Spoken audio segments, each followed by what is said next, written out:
신림 역사 거리에서 버스를 기다리는데. 안녕하세요, 보보두입니다.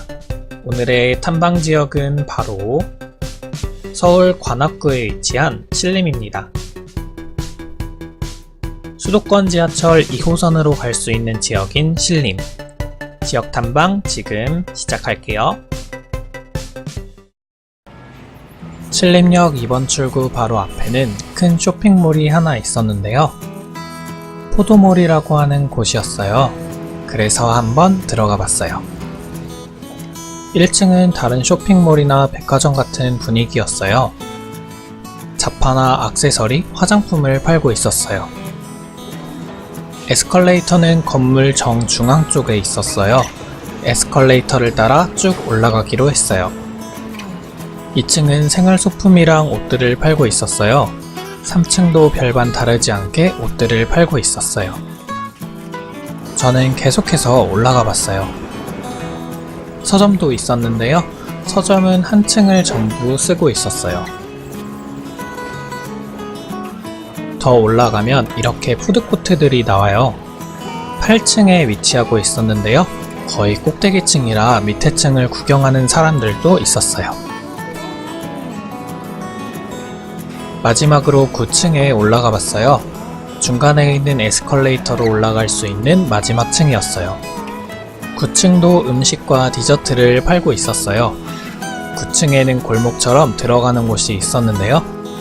이쪽 길로 따라가 보면 10층으로 올라가는 에스컬레이터가 나와요. 10층부터 꼭대기층까지는 전부 영화관인 듯 했어요. 밑에 층까지와는 완전 다른 분위기죠? 아까는 눈치채지 못했는데 올라오는 에스컬레이터 옆쪽에 대기 공간이 마련되어 있었어요. 전망도 참 좋은 것 같죠?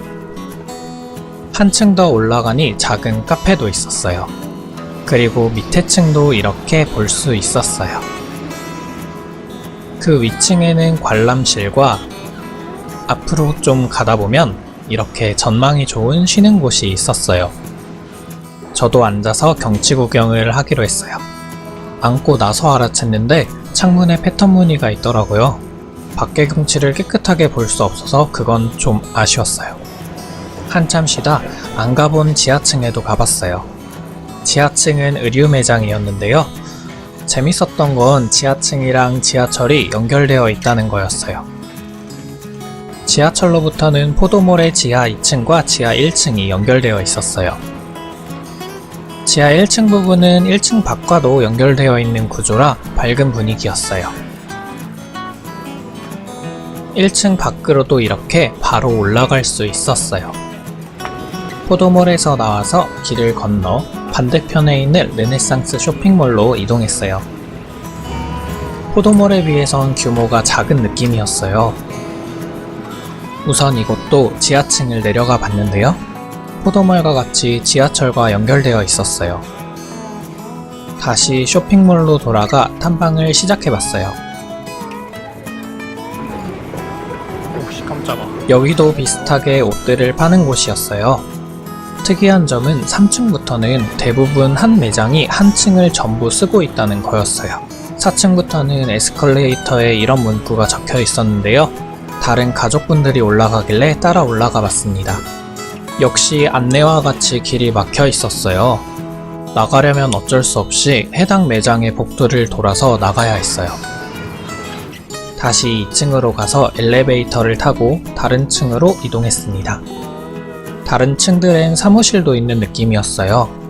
쯤 되면 쇼핑몰이라기보단 오피스 건물인 느낌이... 비상계단 쪽으로도 가봤는데 조금 무서웠어요. 옛날 안내판인지 푸드코트라고 써있는 층은 사무실이었어요. 더 올라가 봤지만 계속 같은 분위기라 무서워서 바로 1층으로 내려왔어요. 신림역 3, 4번 출구 쪽에 있는 음식점 거리로 왔어요. 점심시간인데 평일이라 그런지 사람들이 많이 없었어요. 조금 더 들어가서 신림에서 유명한 순대타운에 가보기로 했어요. 순대타운은 지금 보이는 건물과 바로 옆 건물 두 채가 순대타운이에요. 그중 한 군데로 들어가 봤는데요. 지금 영상에는 호객행위가 보이지 않지만 실은 들어가면 호객행위가 있답니다. 아무튼 암호 점포를 정해서 주문을 하면 지금과 같이 만들어주신 다음 바로 앞에 놓아주세요. 저는 백순대를 시켰는데요. 원래 2인분을 시켜야 하는데 10,000원어치도 해주신다 해서 10,000원에 먹었습니다. 고소한 백순대와 매콤달콤한 양념장, 깻잎에 싸먹으니 더 맛있었어요. 양이 많아서 다 먹지 못하고 다음 장소로 이동했어요. 문화의 거리 부분에 도착했어요. 버스 정류소 이름은 패션 문화의 거리인데요. 솔직히 왜 패션 문화의 거리인지는 모르겠네요. 전부 음식점 같은 것만 있었어요. 그래서 앞에 간판을 그냥 문화의 거리로 한 걸까요? 그래도 가는 길은 나름 예쁘게 되어 있었어요. 가운데 찾기를 기준으로 옆으로 가지런히 세워져 있는 나무들이 좋았어요. 가운데는 이렇게 문화의 거리라고 표시되어 있었는데요. 솔직히 여기까지 오면서 음식점만 보여서 왜 문화의 거리인지도 살짝 의문이 들었어요. 뭐 그래도 길은 예뻤으니까 그걸로 된 걸까요? 어느새 길 끝에 도착했어요. 저는 왼쪽 길을 따라서 다음 장소로 이동했습니다. 걸어가다 보면 이렇게 건널목이 나오는데요. 건너가면 아래로 도림천이 보여요. 여기서 조금 더 걸어가면 아래로 내려갈 수 있는 길이 나와요. 하천의 모습은 깔끔하게 잘 정돈된 느낌이었어요. 중간중간엔 다른 쪽으로 건너갈 수 있는 다리도 있었어요. 하천길은 산책로와 자전거 도로가 따로 되어 있었어요. 저는 산책로를 따라 이동했어요.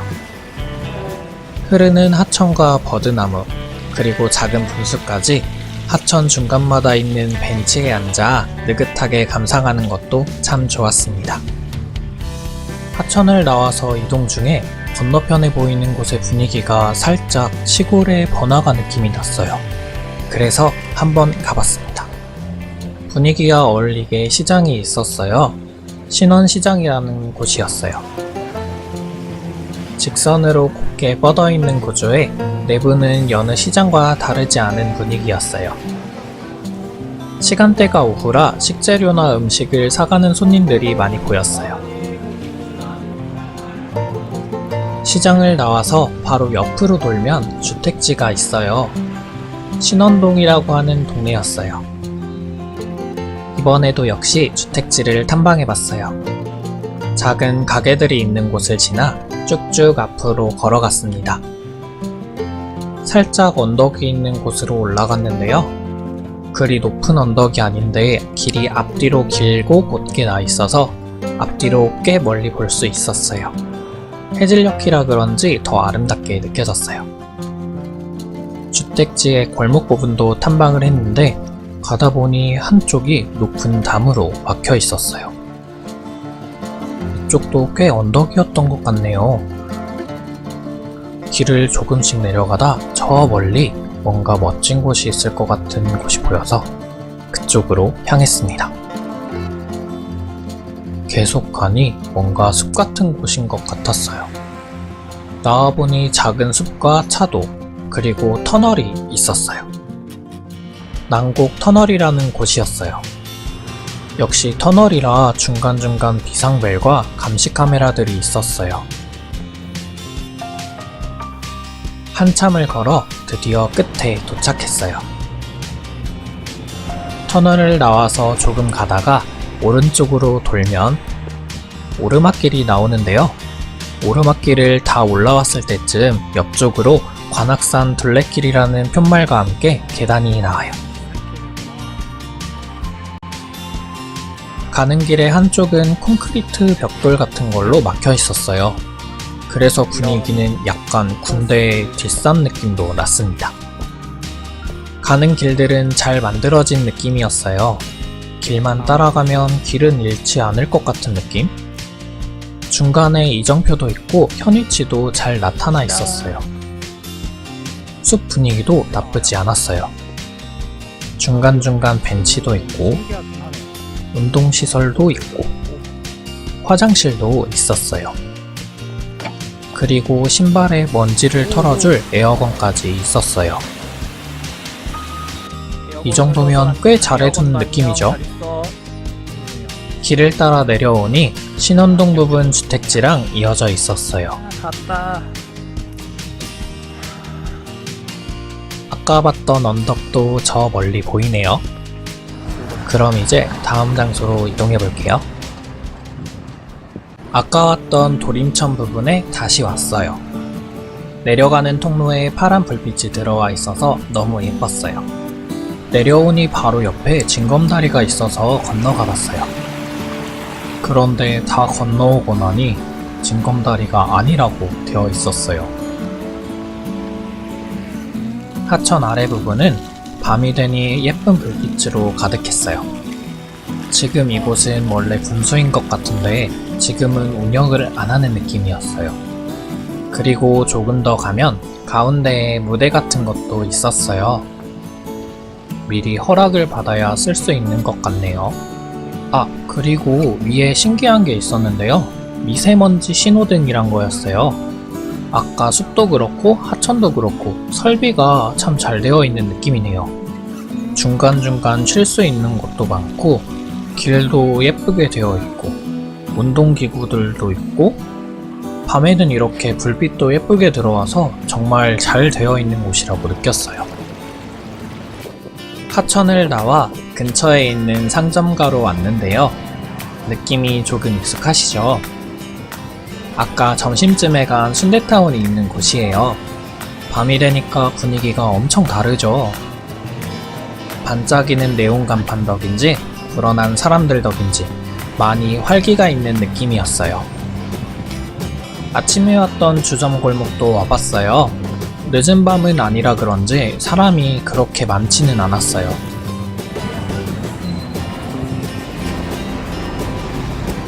조금은 좁은 길에 위치한 식당 골목. 복잡한 간판들이 오히려 더 멋지게 보였어요. 조금 더 하천 부분으로 가면 이렇게 모텔들이 모여있는 곳이 나와요. 걷다 보니까 너무 으슥해서 바로 나왔습니다.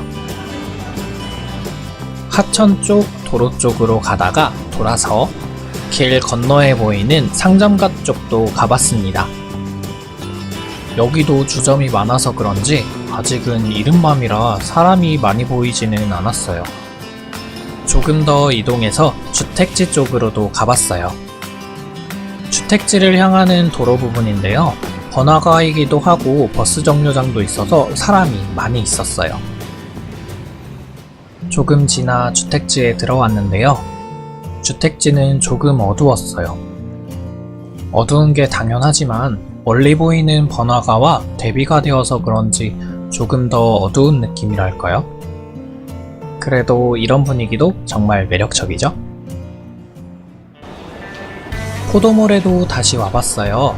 실내라서 아침과 별로 다르지는 않았어요. 그런데 시간이 폐장 시간이 되어가서 문을 닫는 분위기였어요. 쇼핑몰은 닫아도 영화관은 늦게까지 하고 있었어요. 쇼핑몰 쪽 에스컬레이터는 이렇게 막아뒀네요. 엘리베이터나 비상계단을 이용해야 한다네요. 그리고 아침에 봤던 휴식 공간에도 다시 올라와 봤는데요. 영화가 끝난 시점인지 사람들이 나오고 있었어요. 저는 쉬는 곳에 앉아서 경치를 구경했어요. 위에서 바라보는 밤의 신림도 예쁘네요. 조금 쉬다가 1층으로 내려갔는데요.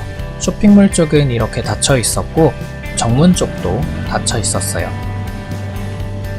포도몰을 나와서 르네상스 쇼핑몰 쪽에 있는 주택지인 신림동에도 가봤습니다. 이쪽은 번화가 쪽이라 음식점과 술집 그리고 모텔들이 많이 보였어요. 조금 더 깊이 들어가니 정말 모텔들만 보였어요. 모텔이 많이 있는 곳에서 조금 더 걸어가면 이런 주택지들이 나오는데요. 이쪽은 약간 오피스텔 느낌의 건물이 많았어요. 낮에 돌아다녔던 주택지와는 다른 느낌이죠. 중간에 이런 큰 아파트, 오피스텔 음식도 있었는데요. 밑에 이런 포차가 있는 게 너무 신기했어요. 주택지에서 돌아 나와서 앞에 보이는 문화의 거리에 다시 가봤습니다. 이쪽도 밤이 되니까 더 좋은 분위기였어요. 주차된 차들도 많이 보이고 사람도 아침보다 훨씬 많았어요. 이쪽도 음식점과 술집이 많아서 그런지 밤이 더 활기찬 느낌이네요. 아침에 봤던 그 중간 지점에서 왼쪽으로 돌아서 가봤습니다. 이쪽은 신사동이라고 하는 곳이었는데요. 다른 곳과 마찬가지로 주택지와 음식점이 섞여 있었어요. 여기도 주택지 치고는 많이 밝고 사람도 많은 느낌이죠. 신림역과 가까워지면 좀 더 화려한 간판들이 많아졌어요. 여기도 음식점과 주점들이었어요. 매력적인 거리들을 지나 12시간이 다 되어가서 다시 신림역으로 갔습니다. 오늘 탐방한 신림 어떠셨나요? 그럼 여러분 봐주셔서 감사하고 다음 영상에서도 꼭 다시 만나요. 안녕.